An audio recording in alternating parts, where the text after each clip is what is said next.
Whatever. I made my margins 4 space by 4 inches to expand the length of my Caesarus. I hope it works. Shut up, nerd. Okay. Sorry to break up the Agape boys, but thanks to your incompetence, we're gonna have a lot of information to cover today. How dare you have the audacity to call us incompetent? You wrote the notes backwards this year. If you had a problem, why didn't you tell me? Sir, you threatened to pull a Van Gogh and cut off your own ear. You say tomato, I say Solanum lycopersicum. We're going to cover African American history from the 1910s to the 1940s. Can we really do that in 10 minutes? Your final, not mine. Stereotypical bully. Kindly smack the back of this guy's head. At the risk of bodily harm, I'd like to ask how we're going to learn all of this.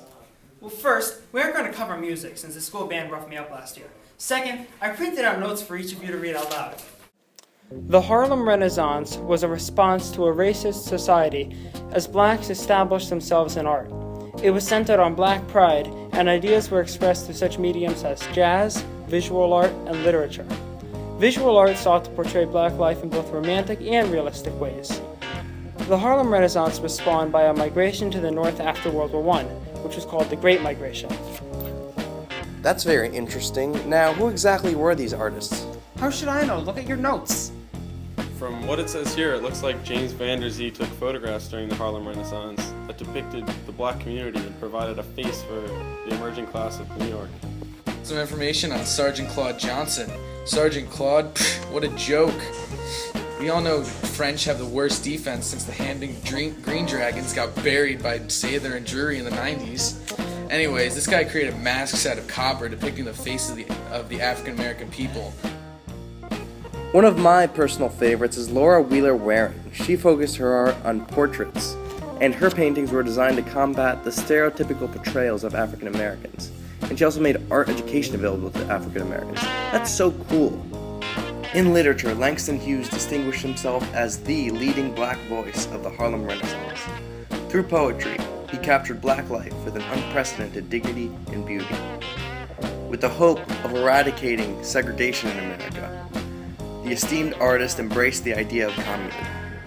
Richard Wright emerged as a spokesman for the black outrage in a segregated America.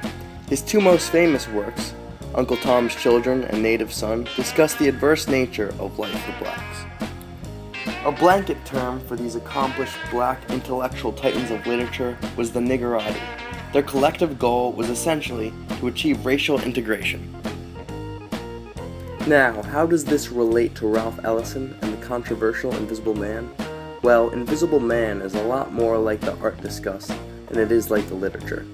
It strives to realistically capture a challenged black existence, rather than protest for increased rights. It is also artful in its craft. For instance, the famous paint scene.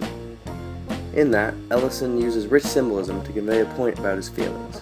Invisible Man is a clear product of an artistic boom in the 1920s. We walk in ignoramuses, and we come out learned men. It really is beautiful, isn't it? Okay, I need you guys to vote for me, okay? This entry, it's gone online, I've sent the link to everybody. Okay, so you do 6, you do 6, you do 6, you do 6, okay? It's 6, okay? My entry is 6, you just go on your line, you comment 6, okay? Got it, guys? Got it? Screw service.